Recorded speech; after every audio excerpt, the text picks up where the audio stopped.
যেই বক্তা আলোচক থেকে টিকটকার হয়ে গেছে সেই বক্তা সুদে টাকা এনে, যেটাকে আল্লাহ পাক সম্পূর্ণ হারাম করেছেন, সুদের টাকা এনেছে ইসলামিক আলোচনা করে ভাইরাল হওয়ার জন্য। চিন্তা করে দেখেন।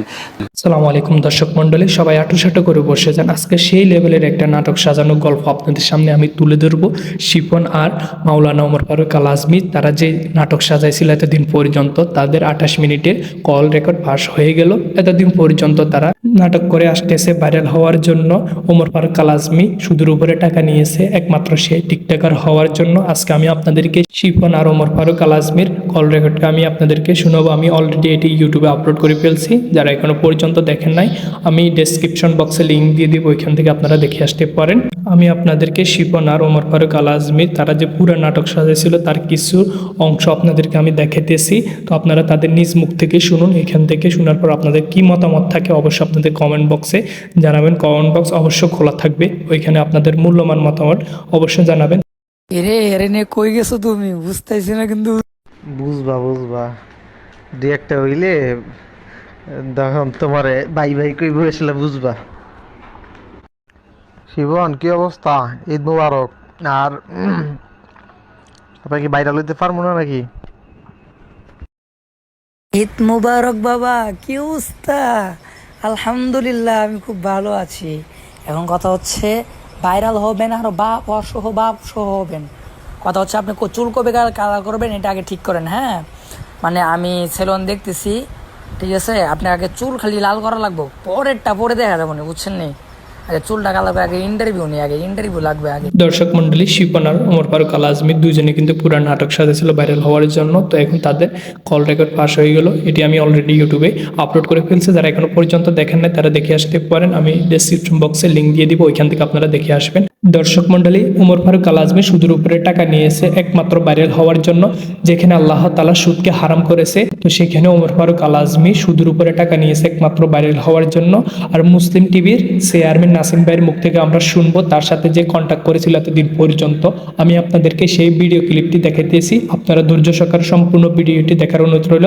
আর ভিডিওটি বেশি বেশি শেয়ার করে দেন, সবাইকে দেখার সুযোগ করে দিবেন। তো আমি আপনাদেরকে ভিডিও ক্লিপটি দেখাইতেছি, ধৈর্য সহকারে আপনারা ভিডিও ক্লিপটি দেখেন। যেই বক্তা আলোচক থেকে টিকটকার হয়ে গেছে সেই বক্তা সুদে টাকা এনে, যেটাকে আল্লাহ পাক সম্পূর্ণ হারাম করেছেন, সুদের টাকা এনেছে ইসলামিক আলোচনা করে ভাইরাল হওয়ার জন্য। চিন্তা করে দেখেন, প্রায় 42 লক্ষ সাবস্ক্রাইবার, এত বড় একটা চ্যানেলে হাজার হাজার আলেমরা এতদিন ধরে বয়ান দিল, কেউ কোনোদিন টিকটকার হলো না।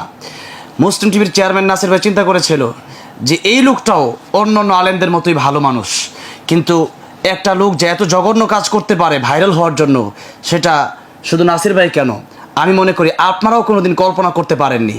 আসসালামু আলাইকুম রহমতুল্লাহ বারাকাতুহু। ওয়ালাইকুম আসসালাম। প্রিয় ভাই, আসলে আমি একটা গুরুত্বপূর্ণ বিষয় ইদানিং দেখছি মিডিয়াতে ঘুরপাক খাচ্ছে, যে একজন বক্তা সে টিকটকার হয়ে গেছে, তার নাম ওমর ফারুক আল আজমি। মুসলিম টিভিতে এতদিন সে আলোচনা করেছে, মুসলিম টিভির একজন আলোচক টিকটকার হয়ে গেছে। মানুষ মানতে পারছে না যে একদিকে সে আলোচক, ইসলামিক আলোচক, আবার টিকটকার হয়ে গেছে। দ্বিতীয় কথা হচ্ছে যে তাকে আলোচনায় ঢোকালো কে, আলোচনায় তাকে জায়গা করে কে দিল, এই প্রশ্নে কিন্তু সবাই বলছে যে মুসলিম টিভি তাকে জায়গা করে দিয়েছে। তো এই যে বিষয়টা, মুসলিম টিভির একজন আলোচক টিকটকার হয়ে গেল এবং মানুষ সেই টিকটকারকে দোষারোপ না করে মুসলিম টিভি এত বড় একটা জনপ্রিয় ইসলামিক চ্যানেলকে দোষারোপ করছে। আপনি সেই চ্যানেলের চেয়ারম্যান হয়ে এই বিষয় নিয়ে যদি কিছু বলতেন। সম্মানিত ভিউয়ার্স, আসসালামু আলাইকুম রহমতুল্লাহি ওয়া বারাকাতুহু।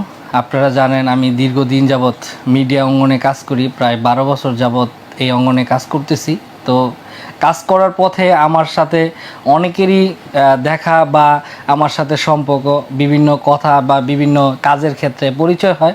তো সেই ক্ষেত্রে আমি বলতে চাই, ওমর ফারুক আল আজমি একটা মিডিয়ার সাথে সে দীর্ঘদিন যাবৎ কাজ করে, প্রায় 5 লাখ টাকা সে সুদে এনে এই মিডিয়াতে দিয়ে থাকে। তার থাকার পরে সে তার মানে মিডিয়াকে টাকা দিয়েছে।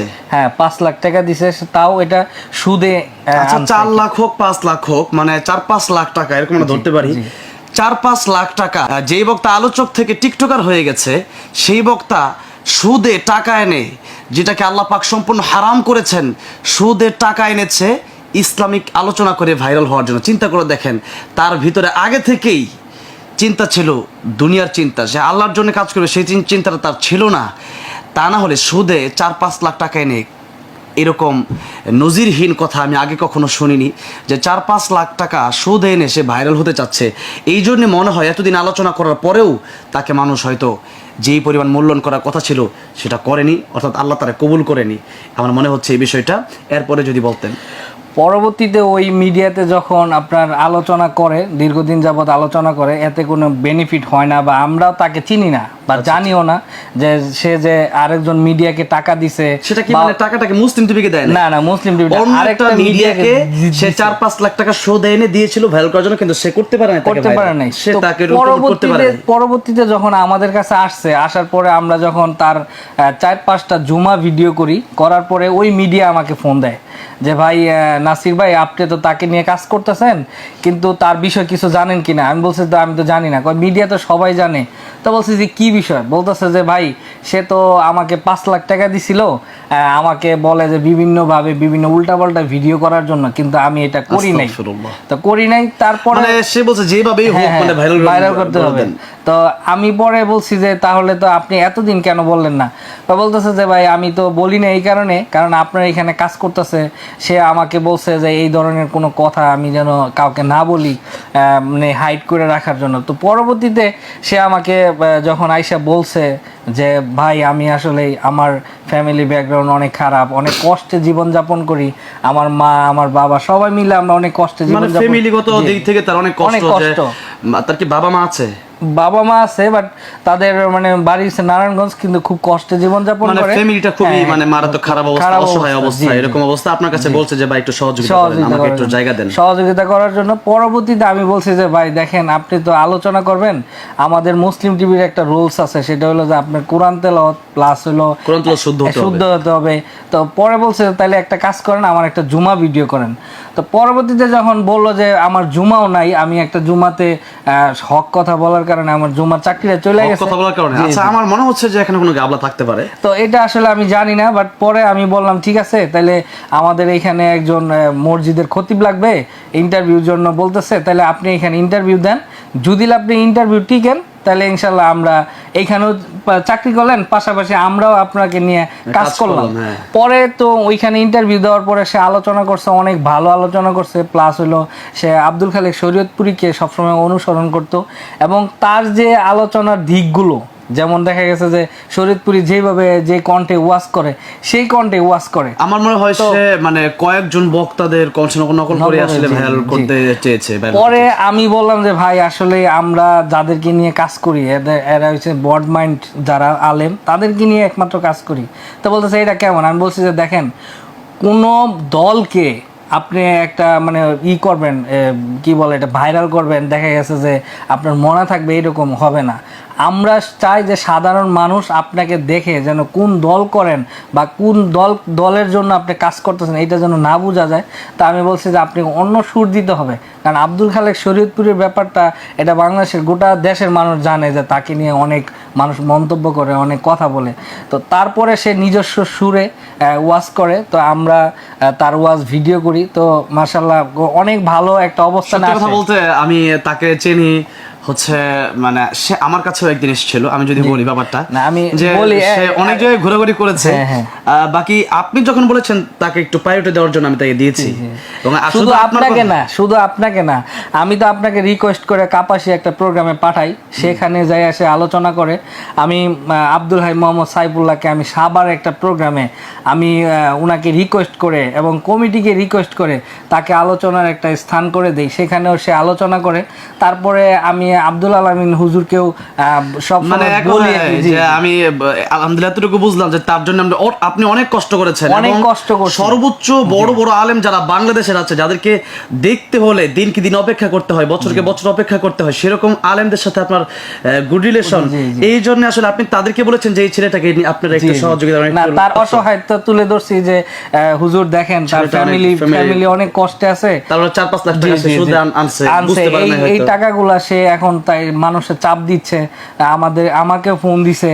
তো আমি মানুষকে রিকোয়েস্ট করে, হুজুরদেরকে রিকোয়েস্ট করে তাকে প্রোগ্রামের জন্য আমি ব্যবস্থা করে দিছি, কিন্তু সে দীর্ঘদিন যাবৎ আমার এখানে কাজ করার সত্ত্বেও কখনোই আমাকে বলল না এই যে এই কাজটা সে করবে। বাট রোজার মধ্যে ঈদের 5 দিন আগে আমার এখান থেকে সে সাধারণভাবে যে সবসময় প্রতি সবাই মাসে আরো তো অনেকেই- যেভাবে যায়, তো উনিও সে ওইভাবেই আমার থেকে ছুটি নিয়ে যায় ঈদের 1 সপ্তাহ আগে। তো যাওয়ার পরে আমি ফোন দিলাম যে ভাই আপনি তো আমাকে আর ফোন দিলেন না, আর কোনো যোগাযোগ করতেছেন না, কি কোনো সমস্যা? বলতেছে ভাই আমি একটু ব্যস্ত আছি। ব্যস্ত? পরে হঠাৎ করে এতদিন ব্যস্ততা না, জি, এখন জি। ব্যস্ততা শুরু হয়ে পরে ঈদের পরের থেকেই আমাকে বিভিন্ন মানুষ লিঙ্ক পাঠাইতেছে যে এই যে আপনি তাকে নিয়ে এত প্রমোট করলেন, এত শাইখদের কাছে দৌড়াইলেন, এত হুজুরদের রিকোয়েস্ট আপনি করে। তো রীতিমতো অবাক হয়ে গেছেন। জি জি, অবাক হয়ে গেছে। আমি তো মানে আমি প্রথমে বিশ্বাসই করি নাই। আমাদের একটা মুসলিম টিভি একটা আছে, গ্রুপ আছে, এইখানে আমার এক ভাই ওই গ্রুপের মধ্যে তার একটা পিকচার দেওয়ার পরে আমি আশ্চর্য হয়ে গেছি। আমি তাকে সাথে সাথে মেসেজ করছি যে তুমি এই পিক কোথায় পেলা? বলতেছে যে ভাই এটা তো পুরা একটা ভাইরাল হয়ে গেছে এই ঘটনা। পরে আমি বললাম ঠিক আছে, তাহলে তুমি লিঙ্কটা যদি সংগ্রহ করতে পারো তাহলে আমার জন্য এটা ভালো হবে, তাহলে আমি সত্যটা মানুষের মধ্যে তুলে ধরতে পারবো, তো তার ভিডিওগুলো আমি হাইড করতে পারবো। তখন আমি যখন লিঙ্কটা পাইলাম তখন তারে ফোন দিলাম। সে বলতেছে যে ভাই আসলে এগুলো নিয়ে আমি কথা বলতে চাই না, আমি ওয়াচ করবো না, আমি নায়ক হওয়ার জন্য টিকটকে আসছি, এখন আপনি কি করতে চান? তা আমি পরে বললাম যে ভাই আপনি টিকটকার হন যাই হন, কিন্তু আমি যে এতদিন আপনার পিছনে শ্রম দিলাম, আপনি আমার কি রাখলেন? আজকে আমি মানুষের কাছে ছোট হইতেছে, আমাকে নিয়ে মানুষ কথা বলতেছে, আর আমি তো অসংখ্য হাজার হাজার আলেমদের, আমার চ্যানেলের প্রায় 42 লাখ সাবস্ক্রাইব, চ্যানেলের মধ্যে হাজার হাজার আলেম আছে। তো কোনো দিন কোনো আলেম এরকমভাবে পথভ্রষ্ট হয় নাই, বা আমাদের কোনো ব্যবহারে বা আমাদের কোনো কথায়, আমাদের অফিসে থাকা সত্ত্বেও কোনো আলেম আজ পর্যন্ত এমন হইলো না। আপনি কেন হইলেন? ভাই আপনি কোনো কথা বললেন না, আমি ভাই ভাইরাল হয়ে আবার ফিরে আসবো। আমি বলতেছি ভাই আচ্ছা, এখানে আপনার একটা এই আমি আসলে ভাইরাল, কথা বলি। আপনার এই ভাইরাল জাতি আপনাকে জুতা মারবে। তো বলতে আছে যে ভাই এটা আপনি বুঝবেন না, এইভাবে মানুষ ভাইরাল হয়। আমি বলছি যে ঠিক আছে, আপনার যত ভিডিও আছে সব ভিডিও আমি প্রাইভেট করে দিতেছি, কারণ আমার তো একটা সমাজ আছে, হয়তো আপনার একটা সমাজ নাই, কিন্তু আমার একটা সমাজ আছে। আমাকে মানুষ ইগনোর করতেছে, আমাকে গালাগালি করতেছে মেসেজের মাধ্যমে। তা আপনি যদি এই ভিডিও ডিলিট করেন বা এই ভিডিও কিছু করেন, আপনাকে আমি দেখে নিব। আমি বলছি আপনি দেখে নিবেন? হ্যাঁ, এই কথা বলছে। এবং কি আমাকে বলছে আমার চাচা ভিডিও এডিটর, তো উনাকে ফোন দিয়া একই ধরনের কথা বলছে। তারপরেও এখন অনেকেই আছে যে ফ্যানের নিচে বৈশা নীতি 2-3টা কথা বলে আর সব মিথ্যা কথা বলে। এইরকম ভিডিও হাজার হাজার করতে পারবো আমি, এই যোগ্যতা আমি নাসিরের আছে। আসলে আমরা আপনারা যারা এতক্ষণ ধরে দেখছেন, আমি একটু কথা বলে নিতে চাই। মুসলিম টিভি আপনারা সবাই চিনেন, প্রায় 42 লক্ষ সাবস্ক্রাইবার, এত বড় একটা চ্যানেলে হাজার হাজার আলেমরা এতদিন ধরে বয়ান দিল, কেউ কোনোদিন টিকটকার হলো না। মুসলিম টিভির চেয়ারম্যান নাসির ভাই চিন্তা করেছিল যে এই লোকটাও অন্য অন্য আলেমদের মতোই ভালো মানুষ, কিন্তু একটা লোক যে এত জঘন্য কাজ করতে পারে ভাইরাল হওয়ার জন্য, সেটা শুধু নাসির ভাই কেন, আমি মনে করি আপনারাও কোনোদিন কল্পনা করতে পারেননি। সুতরাং এই লোকের জন্য, এই লোক টিকটকার হয়েছে না কি হয়েছে, সেটার জন্য আমাদের মুসলিম টিভি দায়ী থাকতে পারে না, এবং কোনো চ্যানেলই না। এবং এই যে লোকটা, তার শুধু নিয়ত ছিল যে কোনোভাবে ভাইরাল হবে, তার এটা নিয়ত ছিল। তার অনেকগুলো কথা আমি আগেও শুনেছি, কিন্তু আমি চাচ্ছি না বলতে। আমি কেন ভাইকে আজকে এই জায়গাতে জিজ্ঞাসা করলাম, এর কারণ হচ্ছে যে আমি দীর্ঘদিন যাবৎ মুসলিম টিভিতে আলোচনা দিচ্ছি, এবং বাংলাদেশের অসংখ্য অগণিত প্রত্যেকটা বড় বড় আলেম যারা আছে তাদের আলোচনাগুলো মুসলিম টিভিতে। তার অসহায়ত্বের কথা শুনে এই ওমর ফারুক আল আজমিকে জায়গা দিয়েছিল নাসির ভাই। না, আপনি আরেকটা কথা বলে, এই সিরাজগঞ্জের কিছুদিন আগের ঘটনা, আপনাকে কতবার আমি ফোন দিছি তাকে একটা আলোচনার সুযোগ করে দেওয়ার জন্য। আপনি লাস্টে আমাকে বিরক্ত হয়ে বলছেন ভাই এর ব্যাপারে আপনি এত কথা বলেন কেন, কি আপনার কোনো আত্মীয়? অথচ আমার প্রোগ্রামে আমি কাউকে আমি সুপারিশ কেমনে করব? একটা প্রোগ্রাম যারা দায়িত্ব নিয়ে করে, তাদের নিজস্ব বক্তা আছে, এইখানে আমাকে দেওয়া দিছে, সেখানে আমি কিভাবে তার ব্যাপারে আমি আসলে আমরা এটা স্পষ্ট হয়ে গেছি যে সে ভাইরাল হওয়ার জন্য ফার্স্ট টাইম সুদের টাকা এনে 4-5 লক্ষ টাকা কোনো এক মিডিয়াকে দেয়। সেই মিডিয়া এই টাকাগুলো নিয়ে তাকে ভাইরাল করতে পারেনি, ভাইরাল করতে ব্যর্থ হয়। সে অবশেষে কোনো কাজ না পেয়ে, কোনো ব্যবস্থা না পেয়ে, কোনো জায়গা না পেয়ে এই মুসলিম টিভিতে আসে, এবং আমাদের নাসির ভাইয়ের মন নরম হওয়াতে, হৃদয় ভালো হওয়াতে তাকে তার অসহায়ত্বের কথা শুনে তাকে জায়গা করে দেয় মুসলিম টিভিতে, এবং সেই মুসলিম টিভিতে যখন আলোচনা দিচ্ছিল মোটামুটি ভালো সাড়া পাচ্ছিল। অতঃপর সে যখন দেখলো অনেক বিশাল আকারে সে এখনও ভাইরাল হতে পারছে না। আসলে একজন মানুষ যদি কোরআন এবং সুন্নাহ থেকে সঠিক কথাগুলো না বলতে পারে সে ভাইরাল হতে পারবে না। মানুষ দুই রকমভাবে ভাইরাল হয়, হয়তো অনেক ভালো জ্ঞান, অনেক ভালো আলেম হতে হয়, আর না হয় অনেক জঘন্য হতে হয়। দুটি কারণেই মানুষ ভাইরাল হয়। তো সে দেখলো যে ভালো আলেম তো সে না, সে যেহেতু ভালো আলেম না, ভালো কথা বলতে পারছে না, সে জনগণের কাছে এখনও চান্স পাচ্ছে না, সে অবশেষে চিন্তা করলো যে আর ভালো কাজ করে লাভ নাই, আলোচনাই করব, মিডিয়াতে থাকবো। এই দেশে যদি কোনো আলোচক আলোচনা করে সারা জীবন, এরপরে যদি আপনারা জানতে পারেন যে আলোচকের এত সমস্যা, এরকম আলোচকের সমস্যাও আছে বাংলাদেশে, যে আলোচক আমরা জানি আপনারা জানেন না, যে আলোচকের আমার মনে হয় ঈমান নাই, স্টেজে ওয়াজ করছে। তো এরকম আলোচক যদি বাংলাদেশে থাকে আমি আপনাদেরকে কি বলবো। তো এখন এই আলোচক চিন্তা করেছে যে আমি ভাইরাল হব, যেভাবেই হোক, যে পন্থাই হোক, সে চিন্তা করেছে আমি টিকটকার হব। তখন মানুষ চিন্তা করবে যে এত জঘন্য কিভাবে হয়। সে আলোচনা বাদ দিয়ে টিকটকার হয়ে আবার সে ক্ষমা চাওয়ার, হয়তো সে ক্ষমা চেয়েছে যে আমি আর এগুলো করবো না, আমার ভুল হয়ে গেছে। এই কথা বলার পরে, কারণ এই জাতি তো হুজুগে বাঙালি, যে ভাইরাল হয়েছে তাকেই বক্তা বানায় দিচ্ছে। আমি আমার ব্যাপারেও এই কথা বলবো, আমি যদি কোরআন এবং সুন্নাহ থেকে কথা না বলতে পারি আপনারা আমাকেও দাওয়াত করবেন না। যে কোনো ব্যক্তিকে শুধু ভাইরাল দেখে কোনো সময় দাওয়াত করবেন না, এটা ভুল। সে এসেছিল, টুপি দাড়ি তার ছিল, জুব্বা তার ছিল, চেহারা সুরত ভালো ছিল, এবং সবচেয়ে বড় কথা আমার মনে হয় যে আপনি তার তেলাওয়াতটা শুদ্ধ, এবং সে মোটামুটি আলোচনা ভালোই করতে। ভালো করতে বলতে এখানে মনে হয় যে অন্য আলোচনা সরাসরি কপি করতে, মানে একটা বিষয় হচ্ছে তার মানে আউট নলেজ অনেক ভালো, আউট নলেজ ভালো দেখেই তো টিকটকার হয়ে ভাইরাল হতে পারলো। আউট নলেজ ভালো না হলে তো টিকটকার হয়ে ভাইরাল হতো না। সুতরাং এখানে মুসলিম টিভি সহ বাংলাদেশে অন্য কোনো চ্যানেলও যদি তার ভিডিও করে থাকে সেখানে কোনো আপনারা দোষারোপ, সেই চ্যানেলগুলোকে আপনারা কোনোভাবেই দোষারোপ করতে পারেন না, এবং সেই চ্যানেলগুলোর বিরুদ্ধে আপনারা কোনোভাবেই কথা বলতে পারেন না, যেখানে ওনার কোনো স্বার্থই ছিল না। উনি যদি টাকা দিত তাহলে এক কথা ছিল, এবং ওনার আলোচনা যদি মানুষ দেখতো যে 1 মিলিয়ন 2 মিলিয়ন ভিউজ হতো তাহলে কিছু টাকা আসতো চ্যানেলে, সেটাও কিন্তু না। একদিকে সেও টাকা দিচ্ছে না, তার ওয়াজের চ্যানেল থেকেও টাকা আসছে না।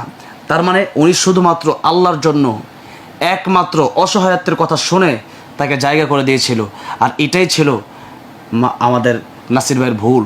উপকারে ঘাড়ে লাতে একটা কথা আছে, সেটার প্রমাণ সে দিয়েছে। বুঝতে পেরেছেন সে ভাইরাল হওয়ার জন্য সব কিছুই করতে পারে, কারণ সে চায় দুনিয়া, সে চায় টাকা, সে চায় তার খ্যাতি। আসলে হেদায়েত আল্লাহর হাতে, ইন্নাকা লা তাহদি মান আহবাবতা ওয়ালাকিন্নাল্লাহা ইয়াহদি মান ইয়াশা ওয়া হুয়া আ'লামু বিল মুহতাদিন। এমনকি নবীজির হাতেও হেদায়েত ছিল না, যদি থাকতো তাহলে আবু তালেবকে নবীজি হেদায়েত করতে পারতেন।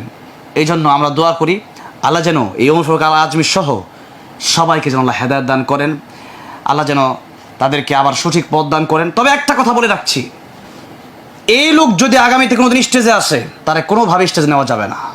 এই লোকটা গাদ্দার, এই লোকটা চিটার, এই লোকটা যার নুন খেয়েছে তার নিমকদানি ভেঙেছে, এবং এই লোকটা ভাইরাল, সে যে দুনিয়াদার এটা বোঝা গেছে। সে মাফ চাইবে এটা সে বুঝতে পারছে যে বাংলাদেশের মানুষ আবেগী, যে মাফ চাইলে সে মাফ করে দেবে বাস। প্রায় সময় কোরআন হাদিসের বিরুদ্ধে কাজ করে একজন মাফ চাইলো আপনার মাফ করে দিলেন, তা তো হবে না। এই লোকটা ইসলামের বড় ক্ষতি করেছে। এক একজন আলোচকের কত সম্মান সেটা সে নষ্ট করেছে।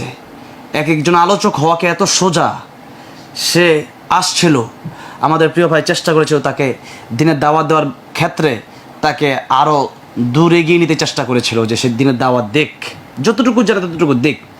কিন্তু এই সমস্ত লোকের কারণে আলেমদের বদনাম হচ্ছে, ইসলামের ক্ষতি হচ্ছে, এবং আমাদের কষ্ট হয় যে আমরাও আলোচক, মানুষ মনে করবে এরকম আরও আলোচক, যেহেতু সে টিকটকার হয়েছে এরকম অন্য আলোচকও কোন সময় নায়ক হয়ে যায়। আল্লাহ সবাইকে বোঝার তৌফিক দান করেন। দর্শক মণ্ডলী, এতক্ষণ পর্যন্ত আপনারা মুসলিম টিভি চেয়ারম্যান নাসিম ভাই এবং জুবাইর আহমেদ তাশরিফ খানের সাক্ষাৎকারে আপনারা এখান থেকে অতক্ষণ পর্যন্ত কথাগুলো শুনলেন। এখান থেকে আপনারা কি বুঝতে পারছেন অবশ্যই আপনাদের মূল্যবান মতামত কমেন্ট বক্সে জানাবেন, আর ভিডিওটি বেশি বেশি শেয়ার করে দেন, সবাইকে দেখার সুযোগ করে দিবেন। তো আজকে ভিডিওটি পর্যন্ত, দেখা হচ্ছে অন্য কোনো ভিডিওতে। ততক্ষণ পর্যন্ত ভালো থাকুন, সুস্থ থাকুন, সবাইকে আসসালামু আলাইকুম।